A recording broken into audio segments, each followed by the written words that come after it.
If you are a dentist and you have stumbled upon this video, I want you to take a few minutes to watch this, and it may have a huge impact on your business.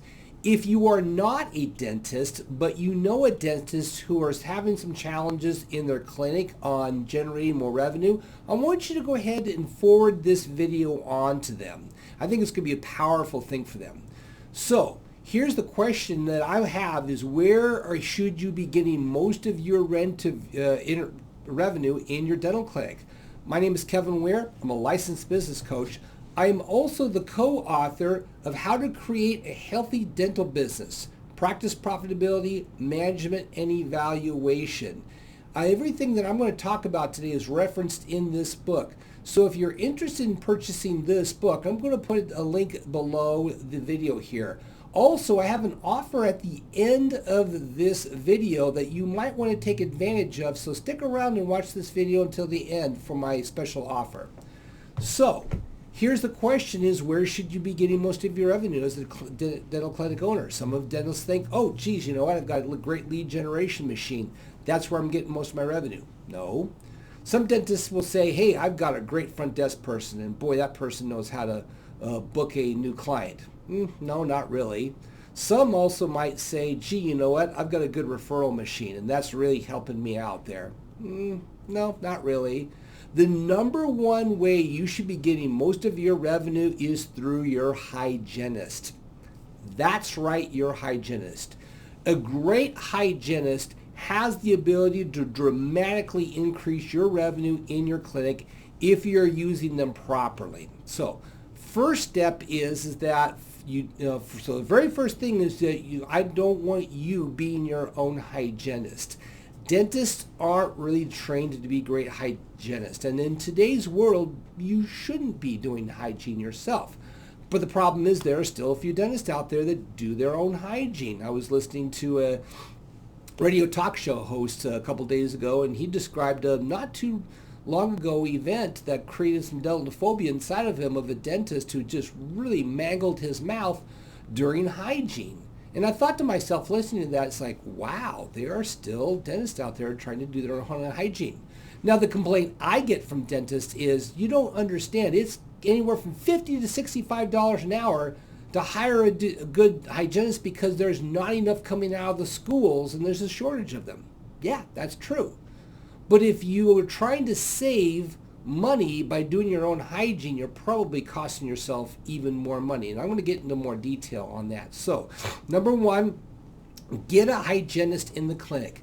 Pay them their price. Pay them a decent salary and figure out a way to keep them because they can be the revenue engine of your clinic. So the number two thing we need to take a look at is, are you treating your hygienist as nothing more than a glorified teeth cleaner? I've seen dentists do this before where all they do is they just want their hygienist to strictly do prophies and do some quad scales and call it good. And they really don't have that much communication with them, but that's all they expect from their hygienist. Well, no. Your hygienist can do so much more in your clinic.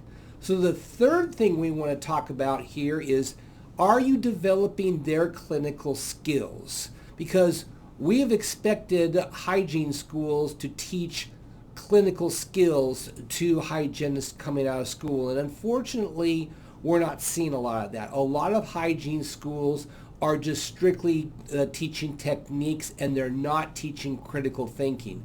So one of your jobs is to start developing your clinical skills with your hygienist.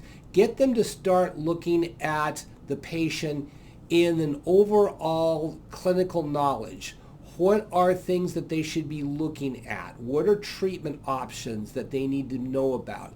Certainly they're not a dentist. They don't have DDS next to their name, but you need to be developing their clinical skills so that they can have really powerful observations while they're doing the cleaning.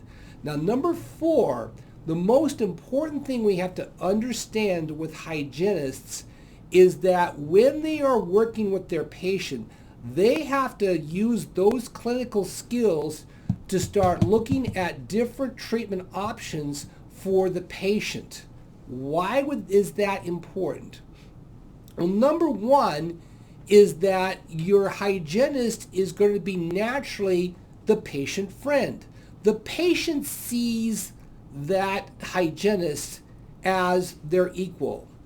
They see that person as the friendly individual who wants the best for them.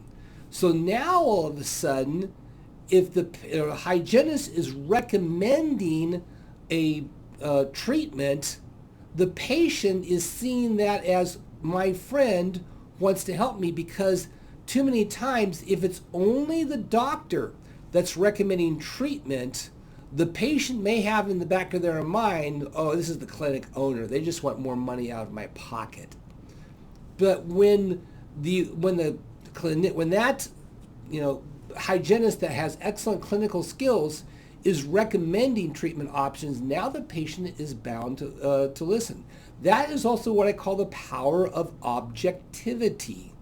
That hygienist is not getting revenue strictly for that treatment.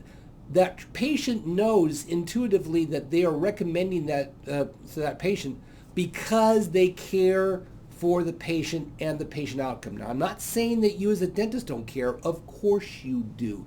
It's the perception of the patient that counts the most. Now, the key here is using what I call the power of consensus. So part of what a good hygienist treatment looks like is they're doing a prophy. They're looking around. Let's say they see something on one of the molar, let's say number 25, and they go, you know what, I'm noticing, they talk to the patient first.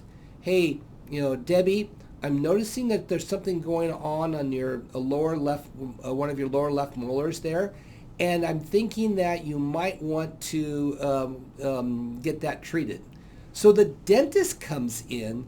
The dentist is looking around. The hygienist is talking to the doctor and saying, hey, Debbie looks really good, but I'm noticing on whatever molar or whatever tooth is that there might be some sort of issue that needs to be dealt with. The dentist takes a look at that and says, yeah, I can definitely see that. Now you've got two people who have consensus on a treatment that needs to happen onto a tooth. The patient now has that consensus and is much more likely to accept a treatment rather than just one person, especially the dentist, recommending treatment. So let's go over those four things. Number one, don't be your own hygienist. Number two, are you treating your hygienist as nothing more than a teeth cleaner? No, don't do that. Number three, you have to work at developing their clinical skills. And number four, you have to help and recommend and work with your hygienist to recommend treatment to the patient using those clinical skills. So here's my offer. One of the things I've got below is I'm going to have a link to sign up for either the 15-minute or a 30-minute session with me. The 15 minutes on the phone, 30 minutes is on Zoom.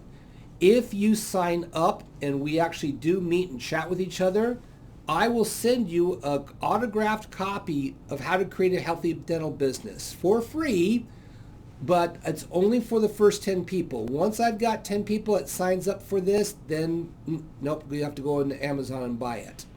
But I will go ahead and do that. So, first 10 people who book a meeting with me, after the meeting is over, I will send you an autographed signed copy of my book.